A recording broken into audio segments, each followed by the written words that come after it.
आज मी कुठे आले असन बरं, तुम्ही गेस करू शकता? आणि हा शिवाजी महाराजांचा पुतळा कुठला आहे तुम्ही बघितलाय का? हॅलो, मी आहे सीमा आणि तुमचं पुन्हा एकदा स्वागत आहे माझ्या युट्यूब चॅनलवरती. आज घरी स्वयंपाक नाही केलाय, म्हटलं मग काहीतरी पोटपूजा करण्यासाठी जाऊ. झालं असं की माझं घरचं गव्हाचं पीठ संपलं होतं, मग मी काही स्वयंपाक बनवलाच नाही. माझे व्हिडिओ एडिट्स केले, त्यातच खूप मोठा टाइम गेला आणि मग काय वेळ नाही राहिला. मग वेळेवर कुठे जाणार, मग आले इथं खायला. आता माझं पेट्रोल भरलंय, म्हणजे गाडीमध्ये पण थोडंसं पेट्रोल टाकावं लागणार. मग आले गाडीचं पेट्रोल, गाडीमध्ये पेट्रोल भरलं आणि मी निघाले पुढे. आज मी जाणार आहे डुडुळगाव मध्ये, जे आहे आळंदी जवळच. मी आणि माझा फ्रेंड आम्ही पार्टनरशिप मध्ये बिझनेस चालू करायचं म्हणतोय, त्यासाठी मी लोकेशन पाहायला चाललेले. हे आहे मोशीचं शिवाजी महाराजांचा मोठा पुतळा. डुडुळगाव माझ्या घरापासून जास्त लांब नाही आहे, 7 ते 8 किलोमीटर आहे फक्त. असंच टाइमपास करत व्हिडिओ करत मी पोहोचले 20-25 मिनिटांमध्ये तिथे गेल्यानंतर त्याला कॉल केला आणि म्हटलं मी आले बाबा तुझ्या लोकेशनवरती, आता तू ये. तो येऊपर्यंत केला एक सेल्फी व्हिडिओ आणि केला थोडासा टाइमपास. तो आल्यानंतर आम्ही गाडी पार्क केली आणि बघत बसलो शॉप्स कुठे आहे आणि आपण काय टाकू शकतो नेमकं. तुमच्या पण डोक्यामध्ये काही आयडिया असेल तर आम्हालाही कमेंट करून नक्की सांगा. तिथे फिरून पाय दुखायला लागले आणि भूकही जाम लागली, तर म्हटलं एक वडापाव खाऊ, त्यासाठी आलो आम्ही इथं. तर माझ्या फ्रेंडनी सांगितलं की हा सागर वडेवाले हा फेमस आहे इथला आळंदीमध्ये.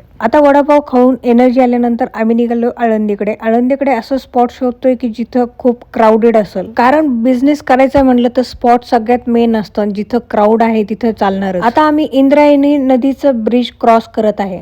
आता काही एकादशी नाहीये, काही नाहीये, स्पेशल ओकेजन नाहीये, त्यामुळे इथे जास्त गर्दी नव्हती. नाहीतर एरवी आळंदीमध्ये खूप जास्त गर्दी असते.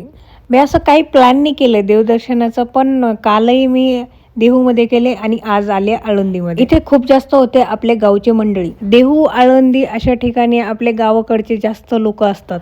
आम्ही मंदिरामध्ये दर्शनाला जाऊ नाही शकणार आहे, कारण तिथं असं लाईन आणि आमच्याकडे जास्त वेळ नाही, अंधार पडत आलाय, त्यामुळे आम्ही दर्शन केलं, स्किप केलं आणि आलोय गजानन महाराजाच्या मंदिरामध्ये. अगोदर फक्त इथं गजानन महाराजाचं मठ होतं आणि त्यावेळेस मी, श्रद्धाची मम्मी, श्रद्धाचे पप्पा असं 2-4 वेळेस इथं राहिलेलो आहे. ज्यावेळेस आमचा पुण्यामध्ये फ्लॅट नव्हता आणि राहायची सोय नव्हती, म्हणून आम्हाला इथं यावं लागलं. त्यावेळेस या मंदिराचं बांधकाम झालेलं नव्हतं, फक्त थोडंसं स्टार्ट झालेलं होतं. आळंदी इतके जवळ असूनही आम्ही खूप दिवस झाले आळंदी मध्ये आलेलो नाहीये. इथे मंदिरामध्ये व्हिडिओ काढणं इम्पॉसिबल होतं, तरी पण मी थोडंसं काढलाच. खरं पाहायला गेलं तर ऍटलिस्ट देवाचे व्हिडिओ आपण मंदिरात काढू शकायला पाहिजे, बाकीचे आपले बाहेर काढू शकतो. इस्कॉनच्या मोठ्या मंदिरात पण व्हिडिओ काढायला अलाउड असतं आणि इथे पण असायला पाहिजे होतं.